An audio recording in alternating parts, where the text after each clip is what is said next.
Bonjour à toutes et à tous, ravi de vous retrouver aujourd'hui pour une toute nouvelle interview sur le Face à Fab, sur BAF Media. J'espère que vous allez bien. Aujourd'hui, j'ai la chance et le privilège, on va dire, de recevoir un académicien de cette saison de la Star Academy qui a quitté le château de Damary-Lélis il y a quelques semaines.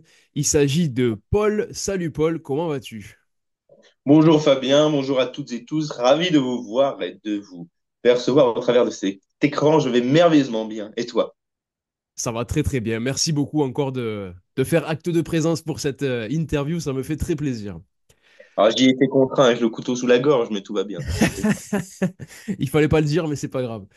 Alors, Paul, pour t'expliquer un peu le déroulé de cet entretien, on va bien sûr beaucoup parler de la Star Academy, de cette expérience de vie au château, de ces 15 jours que tu as passé à Damary-Lélis aux côtés de 14 autres artistes, jeunes artistes. Mais on va aussi parler de ton enfance pour tenter de comprendre un peu qui tu es et comment tu en es arrivé à participer à la Star Academy, avant aussi d'évoquer tes projets et tes envies pour la suite et pour l'après Starac. Mais pour Avec grand plaisir. commencer, Paul, c'est le rituel du Face à Fab, ça s'appelle l'entrevue de l'invité. Je vais te poser des questions vraiment toutes simples et tu vas me répondre par des réponses tout aussi simples. Tu verras, c'est pas très compliqué. Je pense qu'au début, tu vas te dire qu'est-ce que c'est que cette interview. Mais après, ça va aller tout seul. Du coup, on va commencer. Je vais te demander ton nom et ton prénom. Très bien. Ben écoute, je m'appelle Paul et disons que mon nom c'est Miles, Miles. Miles. Ok. Date et lieu de naissance. Date et lieu de naissance le 21 mars 2001 à Nantes. Ta plus grande qualité et ton plus grand défaut. Ma plus grande qualité, être amoureux. Et mon plus grand défaut, être amoureux. D'accord, c'est vrai que ça peut être une qualité comme un défaut. Ton tout premier boulot. Mon tout premier boulot, cuisinier. Cuisinier. Ouais, D'accord. tout à fait. J'ai fait mes études dans l'hôtellerie, donc C'est vrai? ouais, ouais. Eh ben voilà, Bah justement, ton tout premier boulot, c'est cuisinier. Ton plat préféré? des lasagnes. Non. Je te jure, toi aussi, Moi aussi. je te serre la main à distance. Ah, moi aussi. Merci, monsieur. Ouais, c'est avec plaisir. La chose que tu aimes le plus au monde. L'amour. Ça revient très souvent, l'amour, quand même, avec toi. Ah bah ça, oui. Et pour terminer cette entrevue de l'invité, ce que tu ressens en ce moment même. Euh, de la joie, Parfait. Très bien. Ça veut dire que tu es joyeux de faire cette interview, donc c'est très, évidemment. très positif pour moi. Alors, Paul, pour commencer, peux-tu nous expliquer un peu de d'où tu viens et dans quel milieu familial tu as vécu? Eh bien moi, écoute, je viens donc de Nantes. Je suis né à Nantes. Mes parents ont travaillé dans l'hôtellerie, la restauration. Donc je viens de ce milieu-là. Voilà, j'ai évolué dans ce métier aussi. Parce que tout petit, j'ai commencé la cuisine vers l'âge de 8 ans. Donc ça a été très très tôt. Et puis voilà, la jeunesse s'est écoulée, collège, lycée et professionnel. Ensuite, un BTS cuisine, hôtellerie management. Et puis voilà, Et à l'école, quel genre d'élève étais-tu? j'étais le genre d'élève. Alors, il y a eu plusieurs périodes parce que collège, lycée, je dirais que j'étais l'élève plutôt discret, plutôt timide et qui n'ose pas dire les choses. Et en BTS, ça s'est plutôt inversé. C'était plutôt l'élève grande gueule et toujours à foutre le bordel. Donc voilà. Avant de parler justement de la Star Academy, on va y revenir assez longuement. J'aimerais qu'on parle un peu de ton prénom, Paul, qui n'est pas ton prénom de naissance de base. Tu es né sous le prénom de Damien, si je ne me trompe pas. Non, c'est ça, tout à fait. Du coup, est-ce qu'il y a eu un élément déclencheur pour que un jour tu te dises je vais changer de prénom et je vais vivre comme je l'entends? Ouais, ouais, bah, il y a eu plusieurs éléments déclencheurs. Après, le vrai élément déclencheur, c'est comme je te disais tout à l'heure, c'est l'amour, je pense, où j'ai rencontré quelqu'un qui m'a fait changer un petit peu ma vision des choses, ma vision de voir le monde aujourd'hui, et où je me suis dit, OK, euh, cette manière de vivre-là me convient, et donc je prends le parti et le choix de m'appeler comme ça et d'assumer ma personnalité telle qu'elle est. Et c'est à partir de quel âge justement que tu as eu ce déclic? Oh bah, très tôt, parce que ça fait peut-être 8 mois. Donc, tu vois, c'était il y a... Ah, ah, de l'assumer, ça fait 8 mois. Après, je pense que c'est né il y a 3 ans. Voilà, Mhm. le chemin s'est fait entre-temps. Et quel conseil tu aimerais donner à certaines personnes, justement, qui ont des difficultés à être pleinement heureux et qui sont facilement aussi touchés par le regard des autres, justement, quel message tu leur adresserais à ces gens-là? Ben, je pense que chacun doit faire ce qui lui plaît au fond, chacun doit être ce qu'il a envie d'être aussi. Et de toute façon, la vie dehors, c'est une bataille quotidienne contre soi, contre les autres. Donc il faut savoir se satisfaire aussi en se disant que, en fin de compte, on vit que pour soi. On vit et on meurt avec soi-même. Donc le plus important, c'est d'être heureux tel qu'on est et de faire ce qu'on a envie de faire, tout simplement. Donc c'est pas facile.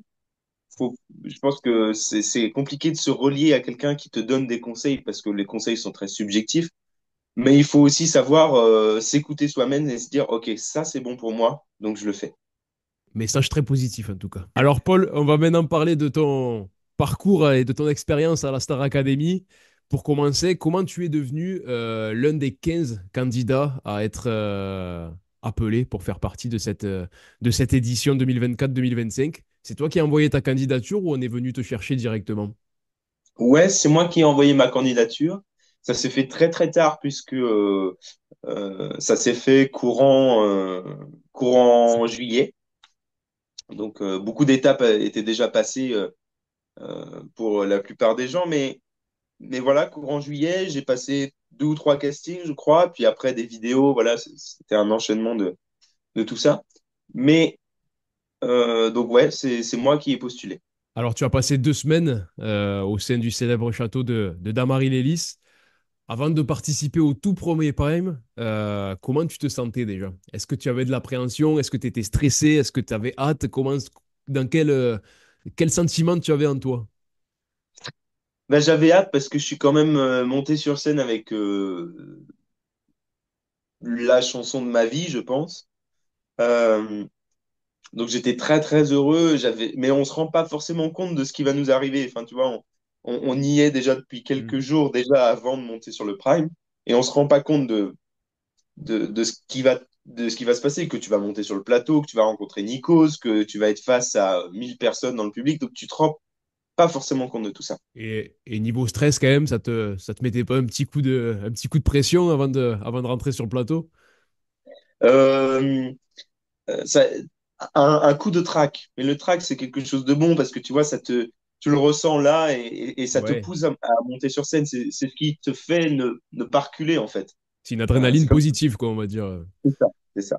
Alors, on va parler de ton parcours en global à la Star Academy sous forme de questions le plus, c'est-à-dire il va y avoir des questions du genre qui t'a le plus, qu'est-ce qui t'a le plus, et puis du coup tu vas me Ok. répondre au fur et à mesure. On va enchaîner Avec quelques questions comme ça.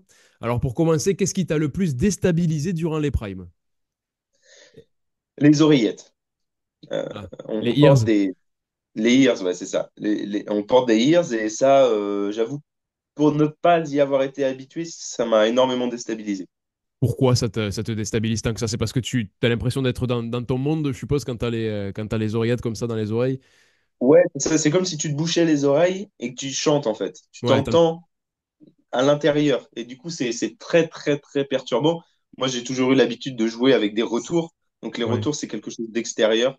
Donc ouais, c'est très, très perturbant. Parce que là, ça t'enlève en fait le bruit extérieur du public et tout ça aussi C'est ça.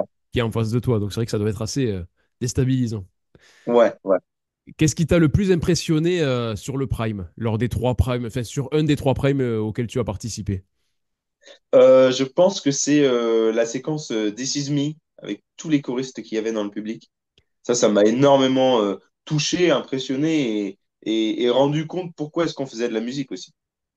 Même vu à la télé, c'était déjà impressionnant Ah pour ouais, l'avoir ouais, regardé. ouais. C'était fou, c'était fou.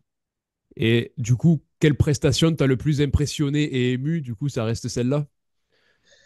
Oui, après, je pense que beaucoup m'ont énormément ému. Tu vois, je pense par exemple à celle d'Ebony sur avec Rag Bone Man. Voilà, je trouve qu'Ebony a été fabuleuse et c'est une femme talentueuse et elle a pris la scène ce jour-là d'une manière euh, extraordinaire. Sacré talent, Ebony aussi, hein. Ah que oui, oh que oui. Durant ces 2 semaines, qu'est-ce qui a été le plus difficile pour toi dans la vie au château? Le plus difficile, ça a été les évaluations, je pense, parce que voilà, moi je suis quelqu'un qui a besoin de temps pour travailler les choses et là, le fait qu'on te donne un thème avec une chanson que tu connais pas forcément et que tu dois présenter comme ça en un jour et demi, pour moi, le chemin est compliqué parce que j'ai besoin de temps, j'ai besoin d'assimiler les choses, de comprendre aussi ce que je fais. Et donc là, en un jour et demi, ça a toujours été compliqué. D'ailleurs, c'est ce que les primes pour moi étaient plutôt bons, mais les évaluations étaient très très mauvaises et c'est pour ça que j'ai été nommé aussi. Parmi les élèves, lequel t'a le plus fait rire de tous les élèves qui ont fait cette promo avec toi? Oh, Thomas. Thomas, c'est Thomas et Noah, je pense que ce sont les deux qui m'ont, ah là là, fait exploser de rire tous les jours. T'as une petite anecdote à nous raconter ou... C'est compliqué, mais je repense toujours aux cours de théâtre qu'on a fait dehors où Hugues nous demandait de prendre euh, un, un personnage et Noah, il a commencé à prendre la démarche d'un personnage, mais là, j'ai explosé de rire. Enfin, c'était légendaire. Et parmi les profs, justement, lequel t'a le plus apporté et le plus marqué? En soi, ils nous ont toutes et tous énormément apporté. Je vais commencer par sortir de la question, mais je pense à Lucie, par exemple, enfin, dès le moment où je l'ai rencontrée, Lucie, j'ai su que on allait énormément s'entendre et que c'est une femme fabuleuse qui m'a énormément appris, qui m'a énormément apporté. Et très honnêtement, c'est sûrement elle que je retiendrai le plus. Après, je pense aussi à Marlène, Marlène, voilà, j'ai même pas les mots pour dire tout ce qu'elle a pu apporter, tout ce qu'elle a pu changer aussi en 2 semaines. Et durant cette aventure, j'imagine que tu as appris beaucoup de choses professionnellement, mais aussi personnellement. Qu'est-ce que toi, tu as le plus appris sur toi, justement? Ce que j'ai appris le plus sur moi, c'est que déjà, j'avais pas besoin de mon téléphone pour vivre. Et je pense que c'est la plus grosse chose que j'ai appris sur moi, mais aussi que j'avais besoin de vivre un peu seul, parce que d'habitude, dans la vie de tous les jours, je m'entoure beaucoup, je vais beaucoup vers les gens, enfin voilà. Donc, mais là, le fait de donner énormément aux gens, que ce soit dans la confidence, dans l'appui, le soutien moral, bah, ça m'a énormément fatigué. Et du coup, j'avais besoin d'être souvent seul pour récupérer. La vie sans téléphone, tu l'appréhendais? Non, pas du tout. Non. J'en avais besoin, au contraire. Et je pense que ça a été un des points positifs que je retiendrai de ces 2 semaines. Et quand tu es sorti, parce qu'on parlait du téléphone, donc quand tu es sorti, qu'est-ce que tu appréhendais le plus, justement? Parce que il peut y avoir aussi une appréhension au niveau des réseaux sociaux. Toi, est-ce que tu avais un peu cette appréhension ou qu'est-ce que tu appréhendais le plus, de toute façon, au moment de ta sortie? Bah, j'appréhendais pas énormément les réseaux sociaux parce que, voilà, moi, d'être critiqué ou d'être adoré, ça m'est égal. Enfin, je veux dire, la critique me touche très peu, au contraire. Mais c'était vraiment le fait de reprendre mon téléphone qui me, qui me, qui me D'accord. faisait appréhender les choses. Par rapport à, par rapport à quoi, du coup? Bah, par rapport au fait d'être. En fait, j'étais extrêmement accro à mon téléphone avant d'arriver à la Star Academy et j'avais peur de retomber dans ce truc-là.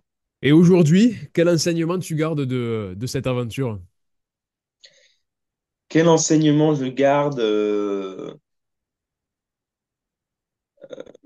l'enseignement, c'est compliqué parce qu'il y a beaucoup de choses à garder, il y a beaucoup de choses, mais je repenserai toujours, hein.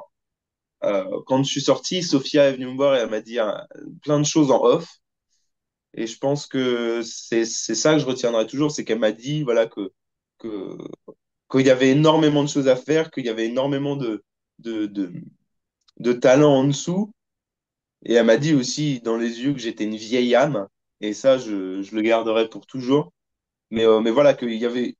qu'il fallait que je travaille pour réussir et je garderai ça là pour toujours. Et selon toi, quel est le candidat qui va remporter cette édition de la Star Academy? Ah, cette question, elle est traître, hein. Vous me la posez tous et tout, c'est ça. Mais moi, je réponds sans vraiment fausse modestie, on va dire. Je pense que Ebony, elle a toute sa place de gagner. Après, ils ont toutes et tous leur place de gagner. Si on rentre dans ce château, c'est qu'on a sa chance. Mais euh, affectueusement parlant, et voilà, pour moi, c'est celle qui a le plus de chances de gagner. Tu t'entendais bien avec elle aussi à l'intérieur du château? Oui, oui, après, il y a des gens avec qui on a le plus de mal parce que il y en a qui mettent plus de barrières dès le début, il y en a qui voilà, se contiennent un peu parce que c'est vrai qu'on se connaît pas, on rentre là et d'un coup, on nous dit, voilà, allez, faites connaissance. Donc, c'est un peu compliqué, je pense, pour certains.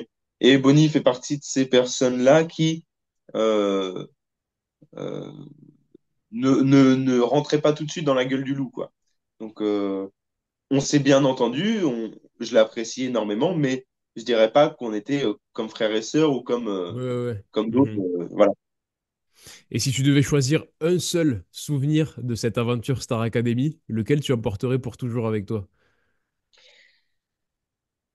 Je pense que j'emporterai le message de Céline Dion qu'elle nous a laissé au dernier Prime. Maintenant que ça fait plusieurs semaines que tu quitté l'aventure, quels sont tes projets à venir? Est-ce que tu as des idées en tête qui se sont un peu, comment dire, qui ont évolué par ton passage à la Star Academy? Bah écoute, moi, ça fait déjà 2 ans que je bosse sur mon propre projet, mes propres compositions, mon propre univers. Donc, le travail était déjà bien engagé. Là, maintenant, c'est servir quelque chose de professionnel, de fini aussi. Donc là, ça va être de sortir quelque chose, un EP ou un single, et puis d'offrir de l'amour aux gens, leur offrir ouais, de l'amour et mon univers. Il y a des personnes qui t'ont contacté depuis ta sortie ou pas du tout encore? Ah oui, j'ai des gens Ouais. qui m'ont contacté. Après, euh, voilà, je laisse les choses se faire aussi. Là, pour l'instant, je me concentre sur ce que j'ai à faire de mon côté, puis on verra après. Et qu'est-ce qu'on peut te souhaiter pour la suite du coup? Ah bah écoute, tout ce qu'on peut me souhaiter, c'est de continuer à donner de l'amour, du plaisir et de la liberté aux gens. Qu'est-ce que tu aimerais que les gens retiennent de toi maintenant qu'il y a des millions de téléspectateurs qui t'ont vu à travers leur télé, qu'est-ce que tu aimerais qu'on retienne de toi? J'aimerais que les gens retiennent qu'on peut être ça sans forcément être mis dans une case. On peut être ce qu'on veut, on peut être euh, ce qu'on a envie d'être et ce qu'on a envie de donner aussi aux gens. Donc, ça sert à rien de juger les gens sur leur apparence, sur leur manière d'être, et tout simplement se fier à ce qu'on a dans le cœur et ce qu'on a envie de faire. Dans ce monde un peu morose, dans un climat un peu inquiétant, qu'est-ce que toi, de ton côté, tu aimerais apporter à notre société? Moi, j'aimerais apporter de la joie, du sourire, de la liberté aussi, encore une fois, parce que quand tu parles du monde qui est morose aujourd'hui, le monde, il a toujours été morose, il a toujours été dans ce... Là, aujourd'hui, c'est vrai qu'avec l'actualité, qu'avec tous les médias, on est plongé là-dedans. Mais en soi, il a toujours été comme ça. Donc, moi, j'ai envie de continuer à apporter du sourire, à apporter de la liberté, de la joie, de la folie aussi, parce que voilà, c'est l'essence même de l'art, c'est l'essence même, et de la réflexion. Et de la réflexion. Ça fait plaisir d'entendre des discours comme les tiens parce que c'est vrai que quand on regarde l'actualité ou quand on regarde la télévision, c'est assez difficile de se faire des avis positifs, on va dire, et de se dire, oh, on vit dans un monde merveilleux. Ouais. Donc c'est très bien d'entendre des discours comme les tiens aussi et ça fait chaud au cœur, on va dire. Et pour finir, dernière question que je pose à chacun de mes invités. En quelques mots, comment tu définirais l'interview à laquelle tu viens de participer? Je la définirais de simple et efficace et de très solaire. Merci beaucoup. Solaire, à ton image. Attendez, bah, dessus, peut-être. Merci beaucoup, Paul, d'avoir participé à cette interview. Ça m'a fait très plaisir que tu acceptes cette invitation. Et puis, ben, je te souhaite le meilleur pour la suite, le meilleur pour tes futurs projets. Et puis, ben, je te dis à très bientôt. Je te remercie du fond du cœur. Prenez soin de vous, prenez toutes et soin de vous et je vous embrasse de tout mon cœur. Les amis, merci d'avoir regardé cette vidéo. En attendant, n'hésitez pas à vous abonner aux différents réseaux sociaux de BAF Media. Je vous dis à très vite. Ciao ciao.